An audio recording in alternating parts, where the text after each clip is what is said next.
नमस्कार दोस्तों, मैं राणा चंदन स्टडी अफेयर्स के यूट्यूब चैनल पे आप सभी का एक बार फिर से स्वागत करता हूं।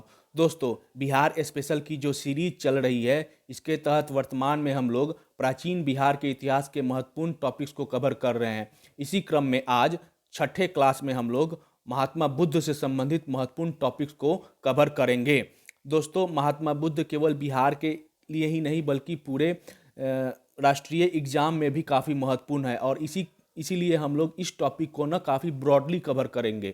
केवल बिहार के परिप्रेक्ष्य में नहीं बल्कि बुद्ध से संबंधित जितने भी फैक्ट्स होते हैं उनको हम लोग समझने का प्रयास करेंगे। और इसके लिए हम लोग ये बुद्ध और बौद्ध धर्म से संबंधित दो वीडियोज आएंगी। दोस्तों, आज के क्लास में हम लोग बुद्ध से संबंधित सारे फैक्ट्स को समझेंगे और फिर 50 MCQ के माध्यम से प्रश्नोत्तर को भी सॉल्व करेंगे। और फिर अगले क्लास में हम लोग बौद्ध धर्म से संबंधित जितने भी फैक्ट्स बन सकते हैं उनको व्याख्या के माध्यम से समझेंगे और फिर MCQ के माध्यम से जितने भी प्रश्न बनते हैं उनको सॉल्व करेंगे। और इस तरह हम लोग पढ़ेंगे जिससे कि ये इस टॉपिक यानी महात्मा बुद्ध और बौद्ध धर्म से संबंधित कोई भी प्रश्न आते हैं किसी भी एग्जाम में, वो चाहे स्टेट PCS हो या BPSC हो या कोई और SSC से रिलेटेड कोई भी एग्जाम हो, उसमें हम लोग कॉन्फिडेंट के साथ सारे प्रश्नों को सॉल्व कर सके।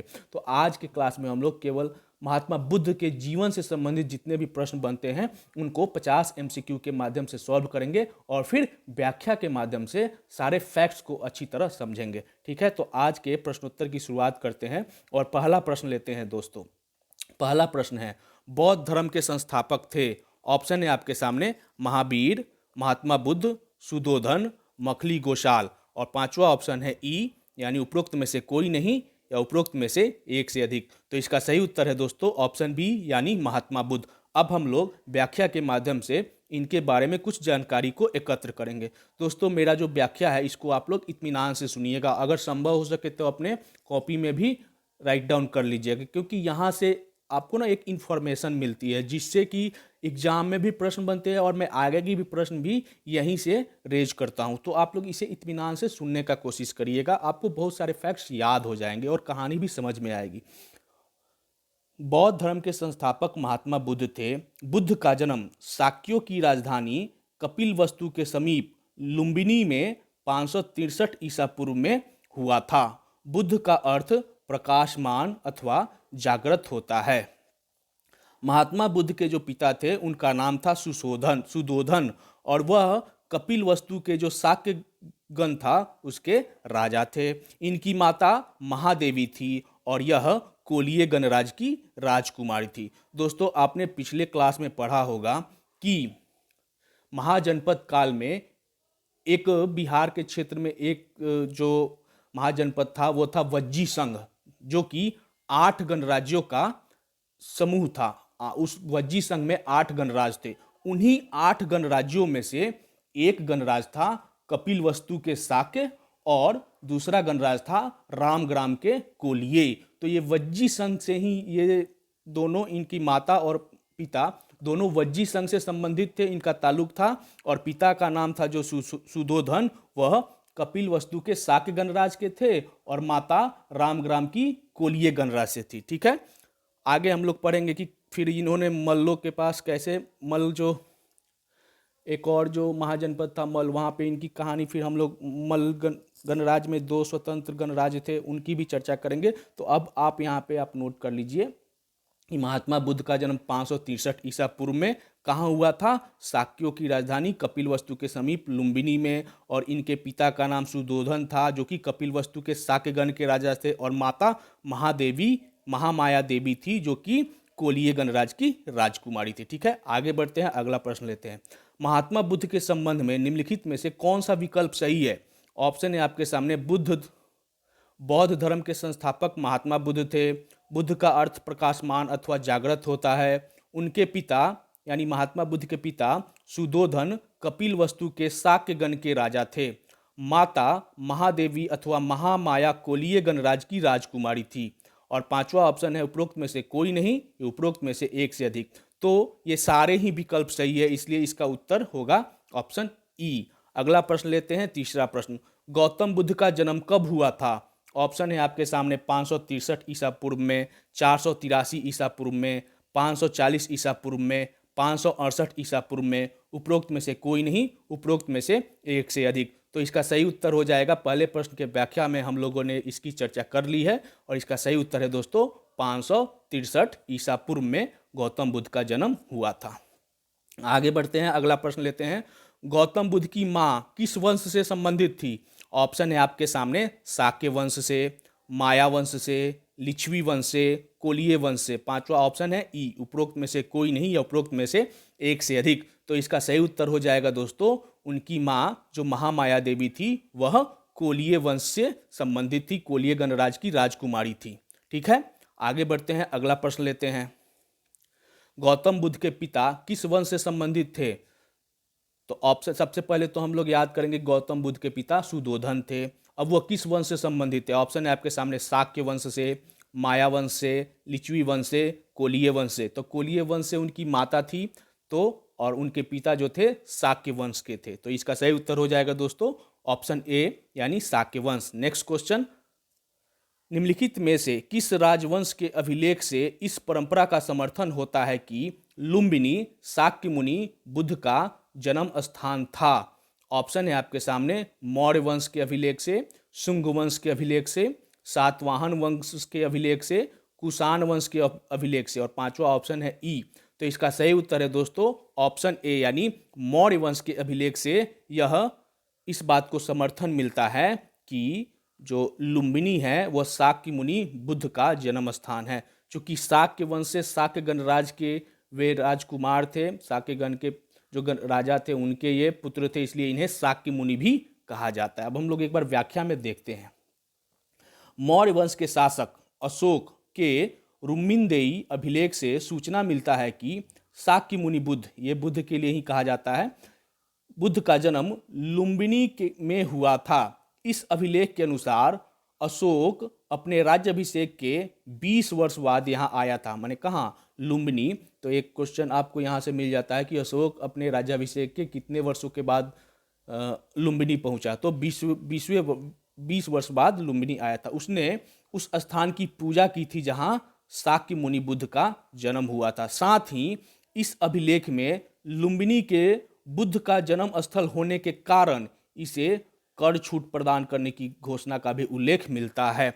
आपको पता है कि अशोक बाद में शुरू में तो काफ़ी युद्ध घोष की नीति पर चलता है, भेड़ी घोष की नीति पर चलता है, बाद में वो धम्म घोष की नीति अपना लेता है, यानी शांति अपना लेता है और बौद्ध धर्म का अनुयायी बन जाता है। तो उसी के बाद ही वह लुम्बिनी आया था और इस स्थल पे भ्रमण भी किया था, और गौतम बुद्ध का जन्म स्थली होने के कारण लुम्बिनी को वो छूट भी प्रदान की थी। और ये सारे जो घोषणा किस में मिलते हैं? तो अशोक के रुम्मिनदेई अभिलेख में। ठीक है, आगे बढ़ते हैं, अगला प्रश्न लेते हैं। अशोक के किस अभिलेख से यह पुष्टि होती है कि गौतम बुद्ध का जन्म लुम्बिनी में हुआ था? अब इसकी व्याख्या पिछले प्रश्न के व्याख्या में हम लोग इसको अच्छे से समझ लिए। ऑप्शन है आपके सामने, बसाड़ अभिलेख, बसाड़ स्तंभ अभिलेख, निगाली सागर स्तंभ अभिलेख, रामपुरवा स्तंभ अभिलेख, रुम्मिनदेई स्तंभ अभिलेख। तो इसका सही उत्तर हो जाएगा दोस्तों ऑप्शन डी यानी रुम्मिनदेई स्तंभ अभिलेख। आगे बढ़ते हैं, अगला प्रश्न लेते हैं। निम्नलिखित में से किस राजा के एक अभिलेख से सूचना मिलती है कि शाक्य मुनि बुद्ध का जन्म लुम्बिनी में हुआ था? तो ऑप्शन है आपके सामने, अशोक, कनिष्क, हर्ष, धर्मपाल, उपरोक्त में से कोई नहीं, उपरोक्त में से एक से अधिक। तो जो रुम्मिनदेई अभिलेख है जिसमें गौतम बुद्ध के जन्म होने का साक्ष्य लुम्बिनी में मिलता है, वह अशोक का रुम्मिनदेई अभिलेख है। तो इसका सही उत्तर होगा दोस्तों ऑप्शन ए यानी अशोक। नेक्स्ट, गौतम बुद्ध के बचपन का क्या नाम था? ऑप्शन है आपके सामने, राहुल, सिद्धार्थ, जमाली, पार्थ।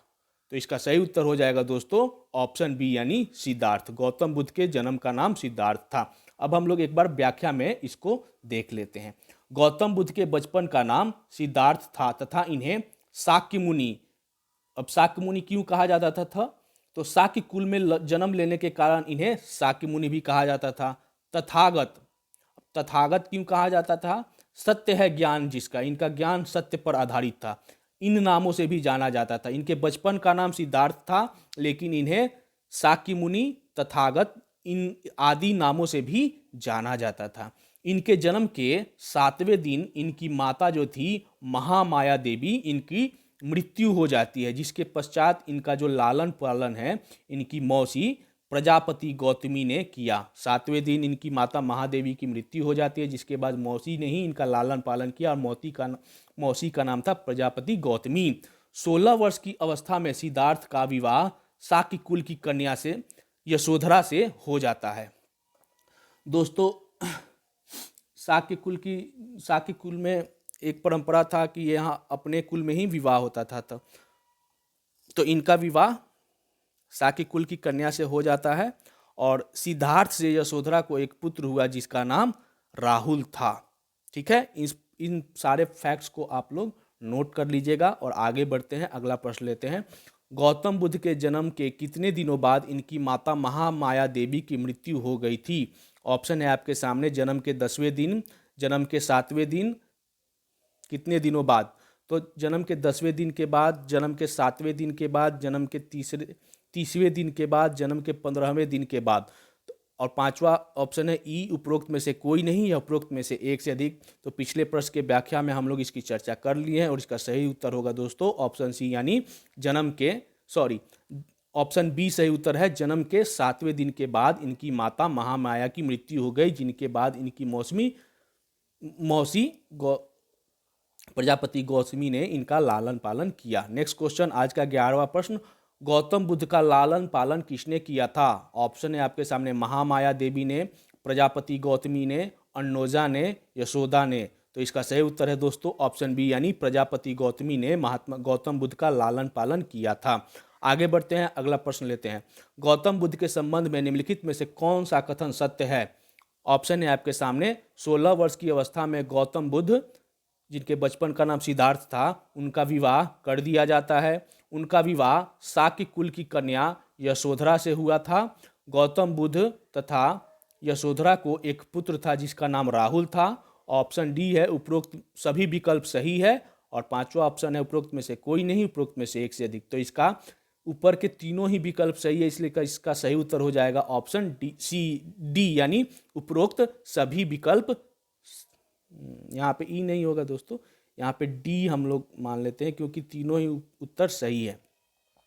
अगर डी नहीं रहता तो ई मानते, लेकिन यहाँ पे उपरोक्त सभी विकल्प सही है और डी सही उत्तर होगा। नेक्स्ट क्वेश्चन, गौतम बुद्ध के जीवन संबंधी वह दृश्य कौन से हैं जिन्हें देखकर उनके मन में वैराग्य की भावना उठी? ऑप्शन है आपके सामने। वृद्ध व्यक्ति, बीमार व्यक्ति, मृत व्यक्ति, प्रसन्न मुद्रा में सन्यासी, उपरोक्त में से कोई नहीं या उपरोक्त में से एक से अधिक। तो वो वैराग्य क्यों बन गए? वो कौन सी घटना देखी जिनके बाद उनके मन में वैराग्य की भावना उठी? तो इसका सही उत्तर हो जाएगा दोस्तों ऑप्शन ई, और उपरोक्त में से एक से अधिक, यानी ये जो सारे जो ऑप्शन है ना वो सभी सही है। व्याख्या में हम लोग इसको समझ लेते हैं। गौतम बुद्ध के जीवन संबंधी 4 दृश्य अत्यंत प्रसिद्ध है जिन्हें देखकर उनके मन में वैराग्य की भावना उठी। और वो 4 दृश्य कौन है? तो वृद्ध व्यक्ति, बीमार व्यक्ति, मृत व्यक्ति और सन्यासी जो कि प्रसन्न मुद्रा में था। इन चारों जो दृश्य उनके जीवन पे इस तरह अमिट छाप पड़ा जिसके कि उन्होंने वैराग्य की भावना उनके मन में उठ गई और वे गृह को त्याग दिए। आगे बढ़ते हैं, अगला प्रश्न लेते हैं। सिद्धार्थ ने कितने वर्ष की उम्र में सांसारिक समस्याओं से व्यथित होकर गृह त्याग किया? ऑप्शन है आपके सामने। 28 वर्ष, 29 वर्ष, 30 वर्ष, 35 वर्ष। 5वां ऑप्शन है उपरोक्त में से कोई नहीं या उपरोक्त में से एक से अधिक। तो इसका सही उत्तर है दोस्तों 29 वर्ष। 29 वर्ष की अवस्था में इन्होंने गृह त्याग किया था। नेक्स्ट क्वेश्चन, अब हम लोग व्याख्या में देख लेते हैं। सिद्धार्थ ने 29 वर्ष की अवस्था में सांसारिक समस्याओं से व्यथित होकर गृह त्याग किया। इनको बौद्ध धर्म में महाभिनिष्क्रमण कहा जाता है। बौद्ध धर्म में महात्मा बुद्ध के गृह त्याग की घटना को क्या कहा जाता है? महाभिनिष्क्रमण। आप लोग इसको याद रखिएगा क्योंकि इससे प्रश्न बार बार परीक्षा में पूछे जाते हैं। महात्मा बुद्ध सर्वप्रथम अनुपीय नामक आम्र उद्यान में कुछ दिन रुके। गृह त्याग करने के बाद की घटना की बात हो रही है। महाभिनिष्क्रमण के बाद ज्ञान की खोज में महात्मा बुद्ध वैशाली स्थित सांख्य दर्शन के दार्शनिक आचार्य अलार कलाम तथा राजगृह के समीप धर्माचार्य रुद्रक रामपुत्र से मिले। इन दो धर्माचार्यों से उन्होंने मिले। एक दार्शनिक थे आचार्य अलार कमाल, और ये दोनों इनके प्रारंभिक गुरु थे। ये दोनों बुद्ध के प्रारंभिक गुरु थे। बुद्ध अलार कमाल के आश्रम भी पहुंचे तथा उनसे दीक्षा भी ली। अलार कमाल के आश्रम में उन्होंने तपस्या की, किंतु उन्हें संतुष्टि नहीं हुई। तो जब वो घर से निकले तो अनुपीय नामक आम उद्यान में कुछ दिन रुके, और घर से निकलने की घटना को क्या कहते हैं? महाभिनिष्क्रमण। और उसके बाद वह ज्ञान की खोज में निकल गए। सबसे पहले वो वैशाली पहुंचे, जहां सांख्य दर्शन के दार्शनिक अलार कमाल से उनकी मुलाकात हुई। फिर राजगिरी के समीप उन्हें धर्माचार्य रुद्रक रामपुत्र मिले। ये दोनों बुद्ध के प्रारंभिक गुरु हुए। कौन कौन? अलार कमाल और रुद्रक रामपुत्र। ठीक है, आगे बढ़ते हैं, अगला प्रश्न लेते हैं। बुद्ध के जीवन की किस घटना को महाभिनिष्क्रमण के रूप में जाना जाता है? तो ऑप्शन है आपके सामने, उनके जन्म को, उनके मृत्यु को, उनके गृह त्याग को, उनके प्रथम उपदेश को। पांचवा ऑप्शन है उपरोक्त में से कोई नहीं, उपरोक्त में से एक से अधिक। तो पिछले प्रश्न के व्याख्या में हम लोगों ने देखा है कि उनके गृह त्याग की घटना को बौद्ध ग्रंथों में महाभिनिष्क्रमण के रूप में जाना जाता है। तो इसका सही उत्तर होगा ऑप्शन सी। नेक्स्ट क्वेश्चन, अपने गृह त्याग के बाद सिद्धार्थ अथवा महात्मा बुद्ध सर्वप्रथम जिस आम्र उद्यान में कुछ दिनों तक रुके थे, उस उद्यान का क्या नाम था? ऑप्शन है आपके सामने, अशोक उद्यान, आम्रपाली उद्यान, अनुपीय उद्यान, वेणुवन। और पांचवा ऑप्शन है ई। तो इसका सही उत्तर है दोस्तों अनुपीय उद्यान में वह गृह त्याग के बाद कुछ दिनों तक रुके थे।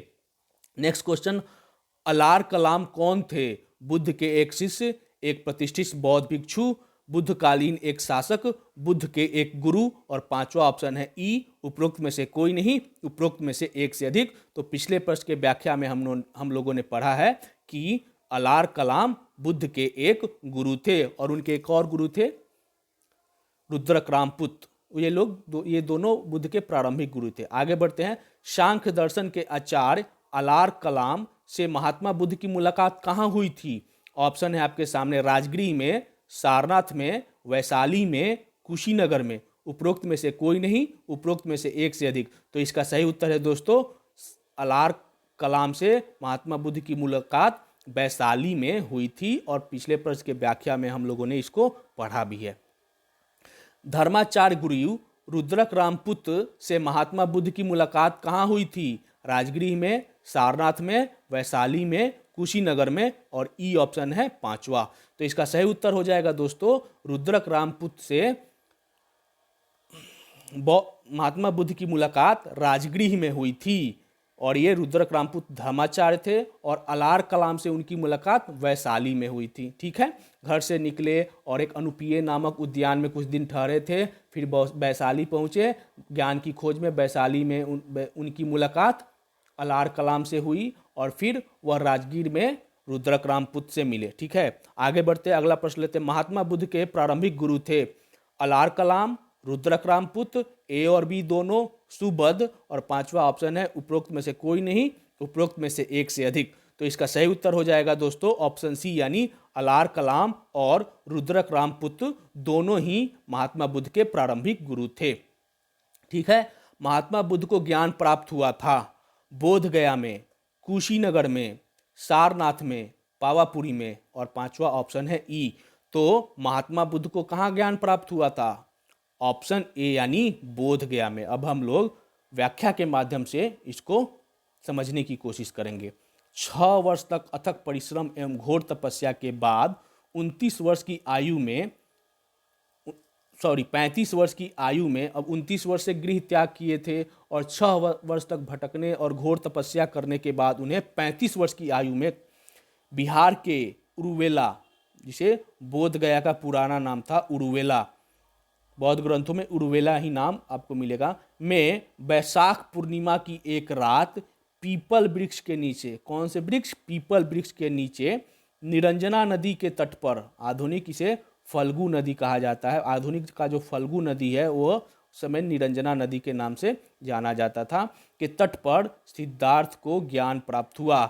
इसी दिन से वे तथागत हो गए, इनको तथागत कहा जाने लगा।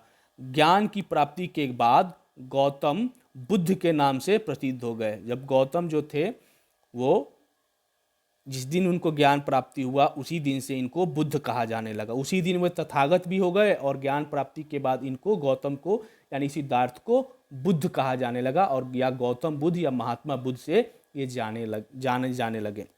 एक चीज़ है दोस्तों, ये महावीर और महात्मा बुद्ध से संबंधित जो घटनाएं हैं ये दोनों ऐसी हैं कि वो एक दूसरे में इधर उधर होती है।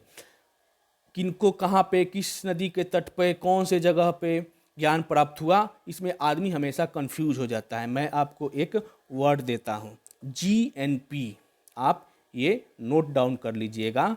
महात्मा बुद्ध से संबंधित GNP, G से हो जाएगा गया, ठीक, N से हो गया निरंजना, P से हो गया पीपल। आप गौतम बुद्ध, G से गौतम और G से, आप नोट ये याद रखिएगा दोस्तों। मैं बस एक छोटा सा ट्रिक दे रहा हूँ जिसे आप कंफ्यूज नहीं होइएगा, क्योंकि बार बार महात्मा बुद्ध की घटनाएं महावीर के साथ जुड़ जाती है, महावीर की घटनाएं महात्मा बुद्ध के साथ जुड़ जाती हैं, और हम एग्ज़ाम हॉल में ना कंफ्यूज हो जाते हैं कि बोध गया होगा कि पावा होगा कि क्या होगा। तो आप याद रखिएगा GNP, महात्मा बुद्ध को GNP से रिलेट करिएगा, और G मतलब हो गया गया, N मतलब हो गया निरंजना नदी, और P मतलब हो गया पीपल के वृक्ष। गया में निरंजना नदी के तट पर पीपल वृक्ष के नीचे G से गौतम बुद्ध को ज्ञान प्राप्त हुआ। ठीक, आगे बढ़ते हैं, अगला प्रश्न लेते हैं। गौतम बुद्ध को किस नदी के किनारे ज्ञान प्राप्त हुआ? ऑप्शन है आपके सामने, गंगा नदी, निरंजना नदी, गंडक नदी, ऋजुपालिका नदी। तो इसका अब जैसे ही आप महावीर में जाइएगा वहाँ ऋजुपालिका नदी रहता है। अब दोनों पढ़ने के बाद अक्सर मतलब बच्चे कंफ्यूज होते हैं, हम भी कई बार हुए थे, इसलिए मैंने ये ट्रिक अपने लिए अपनाया। अगर आपको अच्छा लगे तो उस ट्रिक को नोट कर लीजिएगा। तो गौतम बुद्ध को किस नदी के किनारे ज्ञान प्राप्त हुआ? अब जैसे ही हम लोग करें गौतम, G से गौतम, GNP, G से गया, N से निरंजना। तो इसका सही उत्तर हो जाएगा दोस्तों निरंजना। निरंजना नदी के तट पर गौतम बुद्ध को गया के निरंजना नदी के तट पर पीपल वृक्ष के नीचे ज्ञान प्राप्त हुआ था। आगे बढ़ते हैं, अगला प्रश्न लेते हैं। गौतम बुद्ध को किस वृक्ष के नीचे ज्ञान प्राप्त हुआ? साल, पीपल, अशोक, आम। तो आप याद करिएगा GNP, G मीन्स गया, N मतलब निरंजना, P मीन्स पीपल। तो इसका सही उत्तर हो जाएगा पीपल। बस मैं ये ट्रिक ना मतलब आप लोग को समझाने के लिए दे रहा हूँ। अगर अच्छा लगे तो इसको फॉलो करिएगा, वरना फिर अगर आप ऐसे ही कर सकते हैं तो आप ऐसे करिएगा। ठीक है, आगे बढ़ते हैं, अगला प्रश्न लेते हैं। निम्नलिखित में से कौन सा बौद्ध पवित्र स्थल निरंजना नदी तट पर स्थित है? निम्नलिखित में से कौन सा बौद्ध पवित्र स्थल निरंजना नदी पर स्थित है? ऑप्शन है आपके सामने, बोध गया, कुशीनगर, लुम्बिनी, ऋषिपत्तनम। तो इसका सही उत्तर है दोस्तों बोध गया, और इसे उड़वेला भी कहा जाता है बौद्ध ग्रंथों में। उड़वेला या बोध गया दोनों एक ही हैं। आगे बढ़ते हैं, अगला प्रश्न लेते हैं। महात्मा बुद्ध ने अपना प्रथम उपदेश कहाँ दिया था? काशी में, सारनाथ में, कुशीनगर में, बोध गया में। पांचवा ऑप्शन है ई, उपरोक्त में से कोई नहीं या उपरोक्त में से एक से अधिक। तो इसका सही उत्तर है दोस्तों ऑप्शन बी, यानी सारनाथ में महात्मा बुद्ध ने अपना पहला उपदेश दिया था। व्याख्या में देख लेते हैं। उड़वेला जो कि बोध गया का वर्तमान प्राचीन नाम है, वर्तमान में इसे बोध गया नाम से जाना जाता है। बोध गया से बुद्ध सारनाथ पहुँचे, सारनाथ गए। बोध गया में उनको ज्ञान की प्राप्ति हुई, उसके बाद वहाँ से चल दिए सारनाथ, जो वर्तमान काशी है, जिसे उस समय में ऋषिपत्तनम या मृगदाव कहा जाता था। मतलब सारनाथ का पुराना नाम ऋषिपत्तनम था। ठीक, तो वहाँ पहुँचे, बोध गया से वह सारनाथ पहुँचे। यहाँ पर 5 ब्राह्मण सन्यासियों को अपना प्रथम उपदेश दिया। पहला उपदेश कहाँ दिया? सारनाथ में। प्राचीन में इसे किस नाम से जाना जाता था? ऋषिपत्तनम। प्रथम उपदेश किनको दिया? तो 5 ब्राह्मण सन्यासियों को, जिसे बौद्ध ग्रंथों में धर्म चक्र प्रवर्तन के नाम से जाना जाता है। हम लोगों ने महाभिनिष्क्रमण वर्ड सुना था, अब दूसरा वर्ड है धर्म चक्र परिवर्तन। तो जब गृह त्याग किए थे तो महाभिनिष्क्रमण, और जब इन्होंने प्रथम उपदेश दिया उसे कहते हैं बौद्ध ग्रंथों में धर्म चक्र प्रवर्तन। तो इसे धर्म चक्र प्रवर्तन के नाम से जाना गया, उनके प्रथम उपदेश को, जो कि वो कहाँ दिए थे? सारनाथ में। किनको दिए थे? 5 ब्राह्मण सन्यासियों को। बुद्ध ने सर्वप्रथम तपस्सु एवं भल्लिक नामक दो शूद्रों को बौद्ध धर्म का अनुयायी भी बनाया था। जो जो प्रथम शूद्र थे जिन्हें उन्होंने बौद्ध धर्म का अनुयायी बनाया, उनके नाम थे तपस्सु और भल्लिक। ये सबसे पहले शूद्र थे जो कि बौद्ध धर्म के अनुयायी बने थे। ठीक है, इस पॉइंट को आप नोट डाउन कर लीजिएगा, आगे बहुत सारे प्रश्न यहाँ से बनते हैं। ऋषिपत्तनम किसका पुराना नाम है? सारनाथ का, कुशीनगर का, यहाँ पे लुम्बिनी हो गया, लुम्बिनी होना चाहिए, लुम्बिनी आप लोग नोट कर लीजिएगा, लुम्बिनी का, पावापुरी का। तो इसका सही उत्तर है दोस्तों ऑप्शन ए, सारनाथ का पुराना नाम ऋषिपत्तनम था। अब आप लोग बताइए कि बोध गया का पुराना नाम क्या था? तो बोध गया का पुराना नाम उरुवेल्ला था। आगे बढ़ते हैं, अगला प्रश्न लेते हैं। बौद्ध ग्रंथों में उल्लेखित धर्म चक्र प्रवर्तन को बुद्ध के किस रूप में जाना जाता है? तो उनके जन्म से, उनके मृत्यु को, उनके गृह त्याग को, उनके प्रथम उपदेश को। तो सही उत्तर है दोस्तों ऑप्शन डी, यानी धर्म चक्र प्रवर्तन उनके प्रथम उपदेश को कहा जा। बौद्ध ग्रंथों में महात्मा बुद्ध के प्रथम उपदेश को धर्म चक्र प्रवर्तन कहा गया है। और बौद्ध धर्म के महात्मा बुद्ध के गृह त्याग को महाविनिष्क्रमण कहा गया है बौद्ध ग्रंथों में। ठीक है, आप ये दोनों वर्ड याद रखिएगा। अगला प्रश्न है, महात्मा बुद्ध ने अपना पहला धर्म चक्र प्रवर्तन किस स्थान पर दिया? धर्म चक्र प्रवर्तन का मतलब ही हो गया कि पहला उपदेश कहाँ दिया। तो बोध गया में उनको ज्ञान की प्राप्ति हुई और वहाँ से वो सीधे चले गए सारनाथ। सारनाथ में 5 ब्राह्मण सन्यासियों को अपना प्रथम उपदेश दिया। सारनाथ का पुराना नाम ऋषिपत्तनम है। तो पहला धर्म चक्र प्रवर्तन कहाँ दिया? ऑप्शन है आपके सामने, लुम्बिनी में, सारनाथ में, पाटलिपुत्र में, वैशाली में। तो इसका सही उत्तर हो जाएगा दोस्तों ऑप्शन बी, यानी सारनाथ में। ऑप्शन में अगर ऋषिपत्तनम भी रहे, सारनाथ के जगह पर ऋषिपत्तनम भी दे सकता है। तो सारनाथ का ही पुराना नाम ऋषिपत्तनम है। ठीक है, आगे बढ़ते हैं, अगला प्रश्न लेते हैं।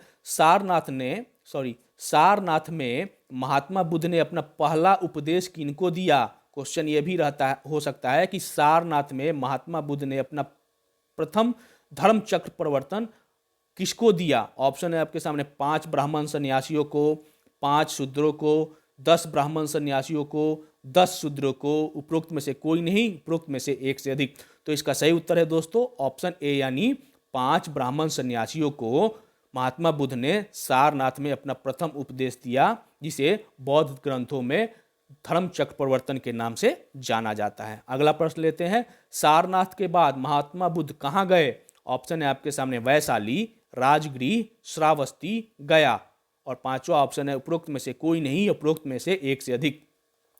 तो आप देखिए, सीरीज देखिए दोस्तों, बोध गया में उनको ज्ञान की प्राप्ति हुई, बोध गया से वो चले गए सारनाथ। अब सारनाथ के बाद उन्होंने उपदेश दिया, जिसे बौद्ध ग्रंथों में धर्म चक्र प्रवर्तन के नाम से जाना जाता है। अब सारनाथ के बाद वो आगे बढ़े और कहाँ पहुंचे? तो इसका सही उत्तर है दोस्तों ऑप्शन बी, यानी राजगृह पहुंचे। अब हम लोग व्याख्या के माध्यम से थोड़ा सा कुछ नोट डाउन कर ले, कुछ बातों को समझ लें। सारनाथ के बाद बुद्ध राजगृह पहुंचे, जहां पर मगध के राजा बिंबिसार ने उनका स्वागत किया। आपने जब मगध साम्राज्य का उत्कर्ष पढ़ा होगा तो आपने ये भी पढ़ा होगा कि महात्मा बुद्ध और महावीर के समकालीन थे बिंबिसार।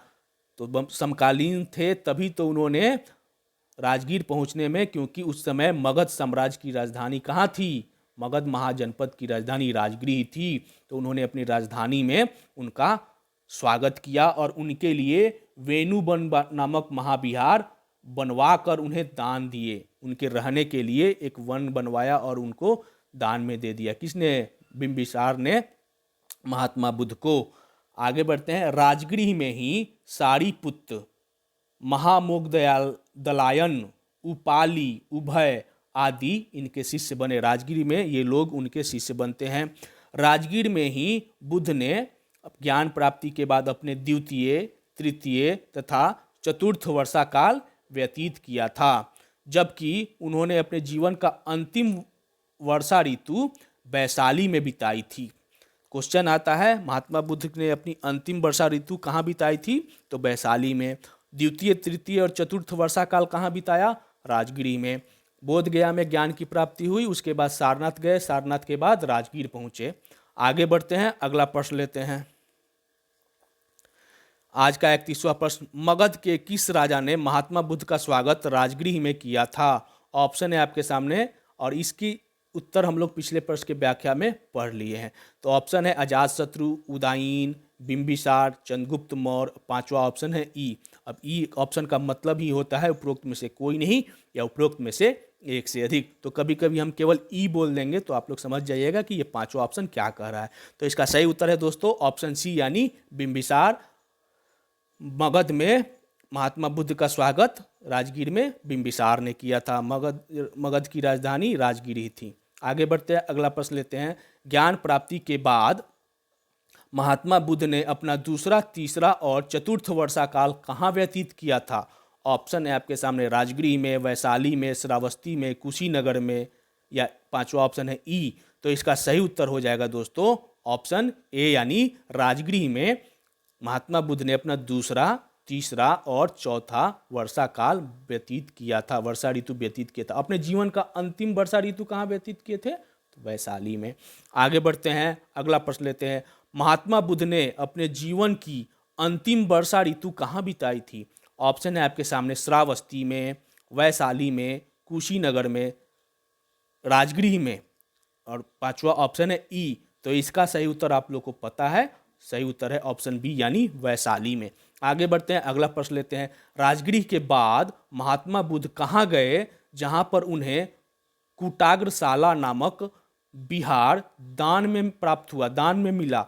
ऑप्शन है आपके सामने मिथिला, श्रावस्ती, पावा, वैशाली, ई। पांचवा ऑप्शन है ई। तो इसका सही उत्तर हो जाएगा दोस्तों ऑप्शन डी यानी वैशाली में। अब एक सीरीज चल रही है दोस्तों, आप ध्यान से चीज़ों को ना सुनिएगा, काफ़ी चीज़ आपको याद हो जाएंगे। घर से निकले 29 वर्ष के बाद कहाँ पहुँचे? बोध गया पहुँचे। वैशाली राजगृह होते हुए फिर उन्हें संतुष्टि नहीं मिली, फिर वो गया पहुँचे। गया में उन्होंने तपस्या करने के बाद गया में उनको ज्ञान प्राप्त हुआ। उस समय उनकी उम्र थी 35। गया के बाद वो कहाँ पहुँचे? सारनाथ पहुँचे, जहाँ पे उन्हें प्रथम उपदेश दिया। गृह त्याग की घटना को महाभिनिष्क्रमण कहा जाता है और उनके प्रथम उपदेश को धर्मचक्र प्रवर्तन कहा जाता है। उन्होंने प्रथम उपदेश अपने 5 ब्राह्मण सन्यासियों को दिया और वहाँ से वो फिर कहाँ चले गए? गया, गया के बाद सारनाथ, सारनाथ के बाद राजगृह, राजगृह में उनका स्वागत बिंबिसार ने किया और उसके बाद वो अभी पहुँच गए हैं वैशाली। अब हम लोग व्याख्या में देखते हैं। राजगृह के बाद वैशाली के लिच्छवियों ने बुद्ध को वैशाली आमंत्रित किया तथा कुटाग्रशाला नामक बिहार दान में दिया। जहाँ जाते थे तो वे राजशाही दरबारों में नहीं रहते थे, इसलिए वे अगर उनको रुकना होता था तो उनके लिए वहाँ के जो भी राजा होते थे उनके लिए वन में ही व्यवस्था करते थे। और इसमें वैशाली में जब वो पहुँचे, वेणुवन आपने सुना होगा राजगृह में बनाकर बिंबिसार ने उनको दिया था। और जब वो वैशाली पहुँचे तो वहाँ के राजा ने इन्हें कुटाग्रशाला नामक बिहार दान में दिया और वहीं पे वे रहते थे। यहाँ पर उन्होंने 5वां वर्षा काल व्यतीत किया। दूसरा, तीसरा, चौथा वर्षा काल कहाँ पर व्यतीत किए थे? तो राजगृह में। 5वां वर्षा काल वैशाली में। ज्ञान प्राप्ति के 8वें वर्ष अपने शिष्य आनंद के कहने पर बुद्ध ने वैशाली में महिलाओं को संघ में प्रवेश की अनुमति दे दी। पहले संघ में महिलाओं की अनुमति नहीं थी, बौद्ध संघ की स्थापना की थी महात्मा बुद्ध ने। आगे हम लोग कल के क्लास में बौद्ध संघ और उससे संबंधित सारे फैक्ट्स को समझेंगे, तो अभी ये देख लेते हैं। तो उसके अपने स्थापना के, बौद्ध संघ के स्थापना के 8वें वर्ष में उन्होंने महिलाओं के प्रवेश की अनुमति दी। और किसके कहने पर? उनके एक प्रिय शिष्य थे आनंद, उन्हीं के कहने पर। और प्रजापति गौतमी जो कि इनकी मौसी थी, उन्होंने ही 7 दिन के बाद जब इनकी माता की मृत्यु हो गई थी तो उन्होंने ही इनका लालन पालन किया था।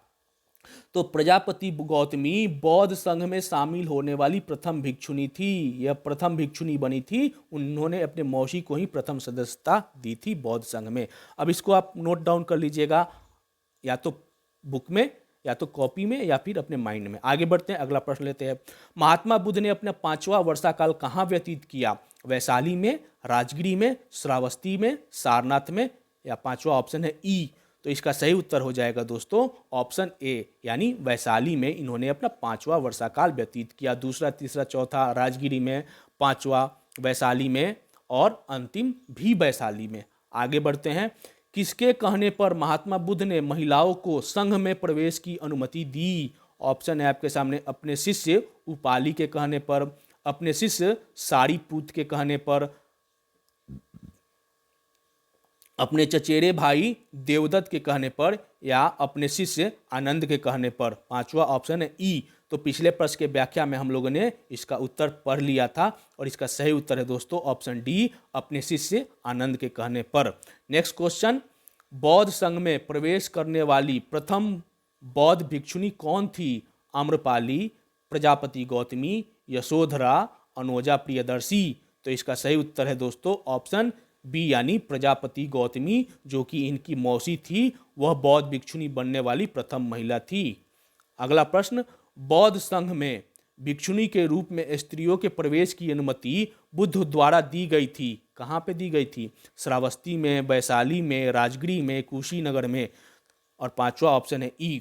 तो इसका सही उत्तर हो जाएगा दोस्तों ऑप्शन बी यानी वैशाली में, क्योंकि राजगिरी के बाद वे वैशाली पहुंचे थे, 5वां वर्षा काल वहीं बिताया था और यहीं पे अपने ज्ञान प्राप्ति के 8वें वर्ष में अपने प्रिय शिष्य आनंद के कहने पर बौद्ध संघ में महिलाओं की प्रवेश की अनुमति दी वैशाली में ही। और प्रथम जो बौद्ध भिक्षुणी बनी वह इनकी मौसी प्रजापति गौतमी थी। ठीक है, आगे बढ़ते हैं, अगला प्रश्न लेते हैं। किस वत्स राज के शासन काल में वत्स की राजधानी कौशाम्बी आए थे? बुद्ध कौशाम्बी आए थे। किस वत्स राज के शासन काल में बुद्ध वत्स की राजधानी कौशाम्बी आए थे? ऑप्शन है आपके सामने शतानिक, उदयन, बोधि, परंतप। तो इसका सही उत्तर हो जाएगा दोस्तों ऑप्शन बी यानी उदयन के शासन काल में महात्मा बुद्ध वत्सों की राजधानी कौशाम्बी आए थे। महात्मा बुद्ध वत्स राज उदयन, आप एक मगध साम्राज्य में उदयन पढ़े होंगे, वो ये नहीं है। आपने महाजनपद मगध साम्राज्य के उत्कर्ष में आपने पढ़ा होगा उदयन, तो ये अलग उदयन है, ये बुद्ध के काल के उदयन है। ठीक है, तो ये वत्स राज के राजा थे। तो बुद्ध वत्स राज उदयन के शासन काल में कौशाम्बी आए थे। कौशाम्बी का शासक उदयन बौद्ध भिक्षु पिंडोला भारद्वाज के प्रभाव से बौद्ध बन गया तथा घोषिताराम विहार भिक्षु संघ को ध्यान दिया, क्योंकि बौद्ध भिक्षु जो थे ना वो वाटिकाओं में ही रहते थे, राजाश्रय में, राजकीय दरबार में भी लोग नहीं रहते थे। तो इसलिए जहाँ भी बौद्ध धर्म के बौद्ध संघ के लोग रहते थे उनके लिए कोई वन में कोई एक आश्रम बना के उनको दान दे दिया जाता था। ठीक, तो उदयन के शासन काल में महात्मा बुद्ध कौशाम्बी पहुंचे थे। नेक्स्ट क्वेश्चन, आज का 40वां प्रश्न, ज्ञान प्राप्ति के कौन से वर्ष में बुद्ध श्रावस्ती पहुंचे जहां उन्होंने अंगुलीमाल नामक डाकू को अपना शिष्य बनाया? ऑप्शन है आपके सामने 20वें वर्ष, 21वें वर्ष, 22वें वर्ष, 23वें वर्ष। आपने ये कहानी जरूर पढ़ी होगी, थोरो नहीं जोरो, जिसमें एक डाकू था अंगुलीमाल, उसको अपना शिष्य बना लेते हैं महात्मा बुद्ध। तो इसका सही उत्तर है दोस्तों ऑप्शन ए यानी अपने 20वें वर्ष में, ज्ञान प्राप्ति के 20वें वर्ष में उन्होंने अंगुलीमाल नामक डाकू को अपना शिष्य बनाया था। व्याख्या में हम लोग देख लेते हैं। ज्ञान प्राप्ति के 20वें वर्ष बुद्ध श्रावस्ती पहुंचे। कहाँ पहुंचे? श्रावस्ती, तथा वहां अंगुलीमाल नामक डाकू को अपना शिष्य बनाया। अब श्रावस्ती कहाँ की राजधानी है? तो कौशल की राजधानी श्रावस्ती थी, आप याद रखिएगा। बुद्ध के सबसे अधिक शिष्य कौशल राज्य में ही हुए थे। कौशल राज्य की जो था वहाँ पे इनके सबसे अधिक शिष्य थे, तथा कौशल राज्य की राजधानी श्रावस्ती में ही बुद्ध ने अपने जीवन के सर्वाधिक उपदेश दिए थे। क्वेश्चन भी पूछता है कि बुद्ध ने अपने सबसे ज़्यादा उपदेश कहाँ दिए, तो श्रावस्ती में। जो बुद्ध ने अपने सबसे ज़्यादा उपदेश जहाँ दिए वो किस राज्य की राजधानी थी? तो कौशल राज्य की राजधानी श्रावस्ती थी। यहाँ उन्होंने 21 वास किए थे, यानी यहाँ पर 21 बार वे गए थे। मगध को उन्होंने प्रचार का केंद्र बनाया था। प्रचार का केंद्र तो था मगध, लेकिन सबसे ज़्यादा जो था अपने जीवन में सर्वाधिक उपदेश जो दिए थे वह कौशल की राजधानी श्रावस्ती में ही दिए थे। और यहाँ पर इन्होंने 11 बार 21 बार उनका यहाँ वास हुआ था, यानी उपदेश 21 बार दिए थे। और अपना इनका प्रचार का केंद्र कहाँ था? मगध था। आगे बढ़ते हैं, अगला प्रश्न लेते हैं। बुद्ध ने सर्वाधिक उपदेश दिए थे, कहाँ दिए थे? पिछले प्रश्न के व्याख्या में हम लोग इसकी चर्चा कर चुके हैं। ऑप्शन है आपके सामने वैशाली में, श्रावस्ती में, कौशाम्बी में, राजगिरी में या ई। तो इसका सही उत्तर है दोस्तों ऑप्शन बी यानी श्रावस्ती में। और श्रावस्ती किसकी राजधानी थी? कौशल की राजधानी थी। और यहाँ इन्होंने टोटल 21 बार वास किया था, यानी 21 बार वहाँ गए थे, तो 21 बार उपदेश भी दिए होंगे। आगे बढ़ते हैं, अगला प्रश्न लेते हैं। बुद्ध ने सर्वाधिक उपदेश दिए कहाँ? वैशाली में नहीं। नेक्स्ट क्वेश्चन, महात्मा बुद्ध ने बौद्ध धर्म के प्रचार का केंद्र कहाँ बनाया था? ऑप्शन है आपके सामने, मगध में, अंग में, कौशल में, मल्ल में। तो उन्होंने अपने प्रचार का केंद्र बनाया था मगध में, लेकिन सबसे ज्यादा बार उपदेश दिए थे कौशल की राजधानी श्रावस्ती में। तो इसलिए इसका प्रचार का मुख्य केंद्र था उनका मगध। ऑप्शन ए सही है। नेक्स्ट क्वेश्चन, महात्मा बुद्ध का महापरिनिर्वाण कहाँ हुआ था? ऑप्शन है आपके सामने, लुम्बिनी में, बोधगया में, कुशीनगर में। कुशीनगर इसका वर्तमान नाम है, उस समय इसे कुशीनारा के नाम से जाना जाता था। तो आपको ऑप्शन में कुशीनगर या कुशीनारा जो भी मिले वो दोनों सेम ही है। पुराना नाम बौद्ध ग्रंथों में इसे कुशीनारा कहा जाता है, जो जिसका वर्तमान नाम कुशीनगर है। ठीक। और चौथा ऑप्शन है डी, कपिल वस्तु में। और पांचवा ऑप्शन है उपरोक्त में से कोई नहीं, उपरोक्त में से एक से अधिक। तो महात्मा बुद्ध का महापरिनिर्वाण कहाँ हुआ था? आपको ये तीसरा वर्ड मिलता है। एक मिला था महाभिनिष्क्रमण, जो कि बुद्ध के गृह त्याग की घटना को बौद्ध ग्रंथों में महाभिनिष्क्रमण कहते हैं। उसके बाद था धर्म चक्र परिवर्तन। तो बुद्ध ने जब सारनाथ में प्रथम उपदेश 5 ब्राह्मण सन्यासियों को दिया, तो प्रथम उपदेश को धर्म चक्र परिवर्तन कहते हैं। अब जब बुद्ध की जो मृत्यु होती है उसको बौद्ध ग्रंथों में महापरिनिर्वाण कहा जाता है। तो उनका महापरिनिर्वाण कहाँ हुआ था? ऑप्शन है, इसका सही उत्तर है दोस्तों ऑप्शन सी, यानी कुशीनगर या कुशीनारा में महात्मा बुद्ध की मृत्यु हुई थी और इसी को महापरिनिर्वाण कहा जाता है। हम लोग व्याख्या में एक बार महापरिनिर्वाण को समझ लेते हैं। महात्मा बुद्ध अपने जीवन के अंतिम पड़ाव में बौद्ध धर्म का प्रचार करते हुए पावा के मल्लों की राजधानी पावा पहुंचे। दोस्तों यहाँ पे एक चीज क्लियर कर दे कि महाजनपद काल में आप पढ़े होंगे कि 10 गणराज्य थे, स्वतंत्र गणराज्य थे, जिसमें 8 गणराज वज्जी संघ में शामिल था और 2 गणराज मल्ल में शामिल था। तो वही मल्ल, एक मल्ल थे, तो एक जो मल्लों में शामिल एक गणराज था पावा का मल्ल और दूसरा गणराज था कुशीनारा का मल्ल।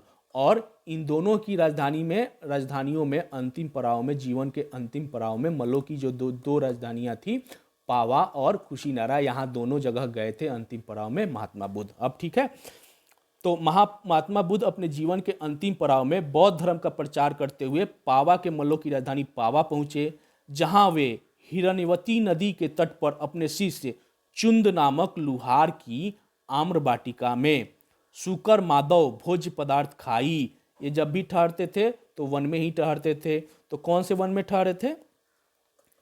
तो हिरण्यवती नदी के तट पर अपने शिष्य चुंद के लोहार की आम्र वाटिका में ठहरे और वहां पे एक भोज्य पदार्थ खाई जिसका नाम है सुकर माधव।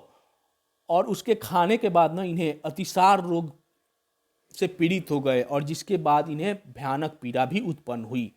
इस वेदना मीन्स इस पीड़ा में भी वे मल्ल गणराज की राजधानी कुशीनारा, जिसे वर्तमान कुशीनगर कहते हैं, वहां पहुंचे।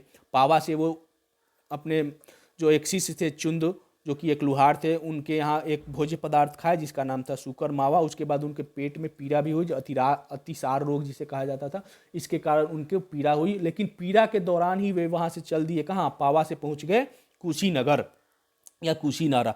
और यहीं पर 483 ईसा पूर्व में 80 वर्ष की आयु में इनकी मृत्यु हो गई। कहाँ? कुशीनारा में इनकी मृत्यु हो जाती है। इसे बौद्ध परंपरा में महापरिनिर्वाण के नाम से जाना जाता है।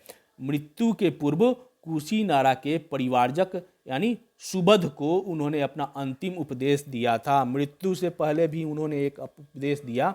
पावा में वो खाए, उसके बाद उनके पेट में पीड़ा हुई, लेकिन वो वहाँ रुके नहीं, फिर वहाँ से चल दिए मल्लों की ही एक राजधानी कुशीनारा, और कुशीनारा में ही वो एक अपने अंतिम उपदेश दिए जो कि सुबध को दिए और उसके बाद उनकी मृत्यु हो गई। 563 में जन्म हुआ और 80 वर्ष जिए और 483 ईसा पूर्व में इनकी मृत्यु हो गई। तो इसको आपने अच्छे से याद कर लीजिएगा, समझ लीजिएगा। अगला प्रश्न लेते हैं, गौतम बुद्ध को किस राज्य में महापरिनिर्वाण प्राप्त हुआ? अब महापरिनिर्वाण किसे कहते हैं? तो महात्मा बुद्ध के मृत्यु की घटना को बौद्ध ग्रंथों में महापरिनिर्वाण कहा जाता है। तो उनका महापरिनिर्वाण किस राज्य में हुआ?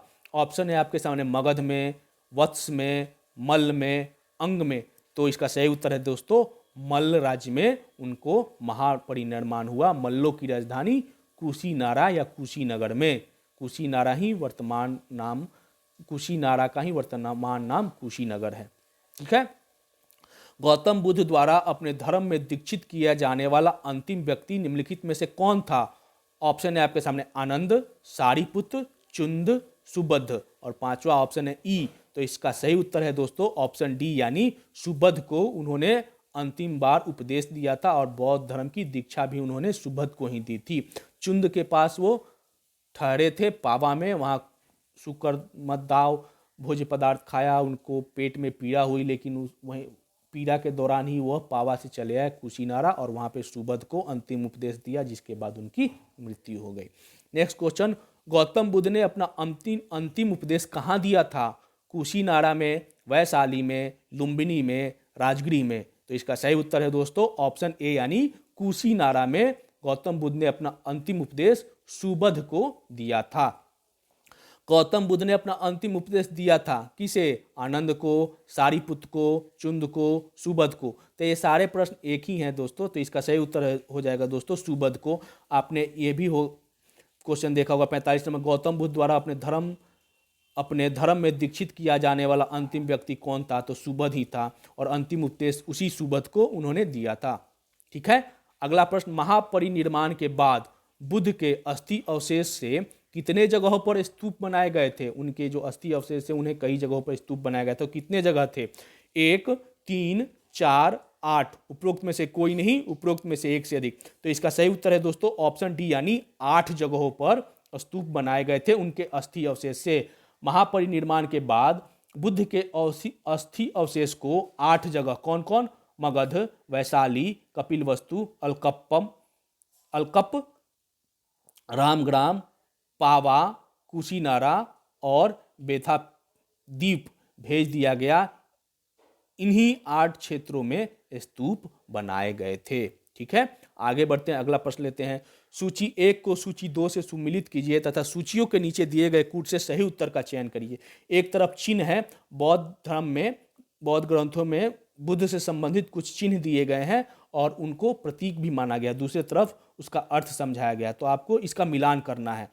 तो एक तरफ है जन्म, प्रथम प्रवचन, महाबोधि, त्याग, और दूसरे तरफ है ना उसका अर्थ। तो बोधि वृक्ष, धर्मचक्र प्रवर्तन, घोड़ा और कमल। तो बौद्ध धर्म में जन्म का प्रतीक क्या है? तो इसका सही उत्तर है दोस्तों, यहाँ पे आप लोग देख सकते हैं। अब मिलाना है, ए का क्या होगा, बी का क्या होगा, सी का। तो इसका सही उत्तर है दोस्तों ऑप्शन डी यानी जन्म के प्रतीक को कलम। 1 का 4 हो जाएगा। हम लोग आंसर ही देख लेते हैं यहाँ पे नेक्स्ट पेज में। हाँ, और समझ भी लेते हैं। बुद्ध के जीवन से संबंधित बौद्ध धर्म के प्रतीक, जन्म को कमल या सांड का प्रतीक बताया गया है। कमल व सांड के जन्म को इस प्रतीक चिन्ह से दिखाया गया है। गृह त्याग को घोड़ा के चिन्ह से प्रतीकात्मक चिन्ह है। ज्ञान को पीपल, बोधि वृक्ष, ज्ञान, महात्मा बुद्ध के ज्ञान को का प्रतीकात्मक चिन्ह है बोधि वृक्ष। और निर्वाण को पद चिन्ह से समझाया गया है और महापरिनिर्वाण यानी मृत्यु को स्तूप चिन्ह से समझाया गया है। ठीक है। तो जन्म, कमल व सांड, गृह त्याग, घोड़ा, ज्ञान, बोधि वृक्ष, क्योंकि इसी वृक्ष के नीचे उनको ज्ञान प्राप्त हुआ। पीपल का वृक्ष था, बौद्ध के नाम, महात्मा बुद्ध के नाम पर इसे बोधि वृक्ष ही नाम दे दिया गया। निर्वाण को पद चिन्ह से दर्शाया गया और महापरिनिर्वाण को स्तूप से दर्शाया गया। ठीक, ये प्रतीकात्मक चिन्ह है। आगे बढ़ते हैं। गौतम बुद्ध से संबंधित निम्नलिखित घटनाओं में से कौन सुमेलित है? ये आज का अंतिम प्रश्न है। अब आपको नीचे उनसे संबंधित कुछ घटनाएं हैं जिसे बौद्ध ग्रंथों में किस नाम से जाना जाता है, उसको सही सुमेलित है कि नहीं ये आपको बताना है। तो गृह त्याग की घटना को हमने बताया था, महाभिनिष्क्रमण, धर्मचक्र प्रवर्तन और महापरिनिर्वाण, ये 3 शब्द आए थे और कब कब यूज किए हैं। तो आपको याद होगा, गृह त्याग को महाभिनिष्क्रमण की संज्ञा दी गई है बौद्ध ग्रंथों में। प्रथम उपदेश जो सारनाथ में दिए थे उसको धर्मचक्र प्रवर्तन कहा गया है बौद्ध ग्रंथों में। और महात्मा बुद्ध की जब मृत्यु होती है उसको बौद्ध ग्रंथों में महापरिनिर्वाण कहा गया है। तो ये सारे ही जो घटना है ये सुमेलित है, इसलिए इसका सही उत्तर हो जाएगा ऑप्शन डी यानी उपरोक्त सभी सुमेलित है। ठीक है, आप लोग गृह त्याग, महाविनिष्क्रमण, प्रथम उपदेश, धर्म चक्र प्रवर्तन, मृत्यु, महापरिनिर्वाण, और इसके साथ ही आज का जो क्लास है वो यहीं पे समाप्त होता है। महात्मा बुद्ध के जीवन के सारे तथ्यों को हम लोगों ने कोशिश की है कि इस एमसीक्यू के माध्यम से समझ ले, सॉल्व कर ले, और फिर व्याख्या के माध्यम से मैंने अपने स्तर से पूरी कोशिश की है कि आप ये सारे फैक्ट्स जान ले, समझ लें।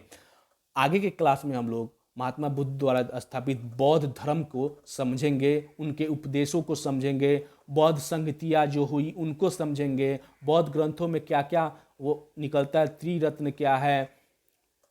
ठीक है, बौद्ध धर्म से संबंधित जितने भी बौद्ध धर्म से संबंधित, बौद्ध संघ से संबंधित जितने भी फैक्ट्स बनते हैं उनको हम लोग अगले वीडियो में देखेंगे, समझेंगे, और उसे एमसीक्यू के माध्यम से सॉल्व भी करेंगे और व्याख्या के माध्यम से उसके पूरे कंसेप्ट को भी क्लियर करेंगे दोस्तों। तो आज के लिए बस इतना ही। आप हमारे वीडियो को अच्छी तरह अगर देख रहे हैं और उसके बाद आपको लग रहा है कि ये वीडियो आपके उपयोगी है, तो मेरे चैनल को आप लोग सब्सक्राइब जरूर करिएगा, क्योंकि यही मेरे लिए आपका पॉजिटिव रिस्पॉन्स है। अगर आप सब्सक्राइब करते हैं तो मैं अच्छा लगेगा, मुझे ये फील होगा कि हमारा ये प्रयास आपके यूजफुल है। और अगर सब्सक्राइब करते हैं तो अपने दोस्तों को भी शेयर करिएगा, क्योंकि अगर ये वीडियो आपके हेल्पफुल है तो ज़्यादा से ज़्यादा लोग इसे देख सके, इसलिए शेयर भी करिएगा। तो आज के लिए बस इतना ही दोस्तों, धन्यवाद। कल एक अगले वीडियो में हम लोग मिलते हैं।